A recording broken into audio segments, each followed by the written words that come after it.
Okay, we're in parshas Behar over here, and the pasuk says, "Loisoinu isha samisa" in Chaf Hey Yud Zayin. You shouldn't wrong your fellow Jew. Don't do don't do bad to anyone in general. Right? It's an important idea over here. You can't cause someone else pain. This is whether it's verbal or with action. That's what the Rabbeinu Yonah says in his Igeres HaTshuva and Shari Tshuva in Gimel Chav Daled. The Chinuch in the mitzvah Shin Lamed Ches says, "Shol lahakiv habrius b'shum davar v'lo yavaishim." This mitzvah teaches us that you shouldn't hurt others in any way or embarrass them. We need to understand what this means. It doesn't mean not to hurt anyone. We don't intend to hurt anyone. Our intentions are for others' benefits, to bring them merit. Someone who's going to get upset in the process, we need to forego that possible benefit and merit so that we won't cause the other person's pain. What exactly does this mean? There's a lot of Gemaras, there's a lot of proofs about this, not to cause other pain. Listen to this one Gemara in Brachos on Daf Nun that Rabbi Galinsky relates. One time, the sages, they were eating in the house of the Rosh HaGolah, the leader of the Jewish people in the exile, and they divided themselves specifically into groups of three to perform the Zima. Now, there were dozens of people, and we know when it comes to benching at the end of the meal, when we bench, it's better to have groups of 10 or more, because then you say a Elokeinu in the Zeman as opposed to only three. They wanted to slip out, right? That's right. They only did three. Why not 10? They didn't want to make a commotion. The Rashba explains it would bother him. It would bother the head of the exile. It was a matter of insulting his honor, and therefore that takes precedence over mitzvah d'Rabbanan, aka the Zeman with 10 people. Brachos Yud Testament Bays. See recordings on both. Rabbi.com, the whole brachos over there. So therefore, that's the idea over here. So it's preferable to lose the merit of saying Zimun with 10 people in order to avoid distressing the host even indirectly. And there's a story over here of an individual who had the privilege of sleeping in the same room as Rabbi Yehuda Segel, the Manchester Rosh Yeshiva. And this young fellow, he came from a Chassidic home, and he was accustomed to preparing a cup of water near his bed so he could wash his hands in the Netilas Yadayim as soon as he woke up. So he noticed that every single night, Rav Siegel, he would also prepare the cup of water and place it in the basin for the washing of the hands in the morning. But instead of placing it by his bed, he placed it outside the room. In other words, he needed to leave the room to wash his hands. So he asks about it. He explains the Shvus Yaakov rules that in a time of urgency, the entire house could be considered Daled Amos, within 8 feet.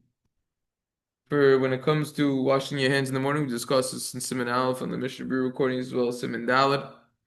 There's also a concept called Gezel Sheina, stealing someone's sleep, which involves a Torah prohibition.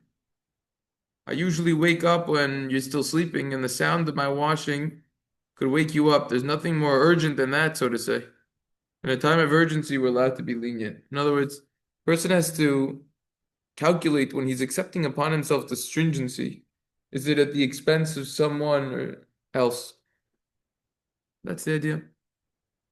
Even if you want to say that according to Rav Chaim Kanievsky, the concept of Gezel Shein is an invention of the Bate Midrash of the Bali Musar, which means that this idea of stealing someone's sleep, it's not brought down in halacha. It's an ethical idea. Nevertheless, it could still cause the person distress to wake him up while he's sleeping. Causing someone else pain is certainly a Torah prohibition. Therefore, it's an issue. Similarly, Rav Yisrael Salanter Zatzal once told his Talmud, Rav Naftali Zilberg, that it's preferable to delay washing in the morning, which is a mitzvah, the Rabbanan rabbinic mitzvah, to avoid Gezel Sheina, which is a prohibition in the Torah. Rabbi Yaakov Ruderman Zatzal, the Rosh Yeshiva of Ner Yisrael in Baltimore, former Rosh Yeshiva, once said that he was learning in the yeshiva in Slobodka, and a Shaila question came up that he couldn't answer. He asked his friends, top Achrim in the yeshiva, including Rav Aaron Cutler, the founder of Beis Medrash Kavo, and the whole Lakewood now, tens of thousands of Jews all there because of him. As well as Rabbi Yaakov Kamenetsky, the Emes Yaakov, great gadol. They couldn't answer it easier. Great people we're talking about. At that time, Rav Leib Reuben was living in Kovna, which is nearby. Slobodka was a suburb of Kovna. And after he retired from position as a Rav, Rabbi Yaakov Yitzchok, he decided to ask Rabbi Leib his question. He would be able to resolve it. He crossed the bridge to Kovna, knocked on Rabbi Leib's door, and he immediately opened the Gemara and started reviewing the topic at hand. These aren't just simple questions. What is the meaning of the word over here? You have to be really like deep in a topic to understand it. He tried one, another. Question remained unresolved. It was an excellent question. By then, the hour was very late. The streets were dark. He escorted his guests on his way, and he cautioned them against tripping over the paddles. But Yaakov Yitzchok, he went back to his room. He recited Shema. He drifted to sleep. When he woke up in the morning, he was shocked to see Rav Leib himself was standing there patiently by his bed. He was shaken, and he quickly washed his hands and asked, "What's the Rav doing here?" He said, "I'm waiting for you to wake up." I continued looking and researching the topic at hand until I finally found the answer to this question over here. I went to the yeshiva. They told me where you live. He said, "Quickly say Birchas Torah, and then I'll tell you the answer." So he said, "Okay. Must have been waiting for hours. Why didn't you wake me up?" So here's the punchline. What do you think?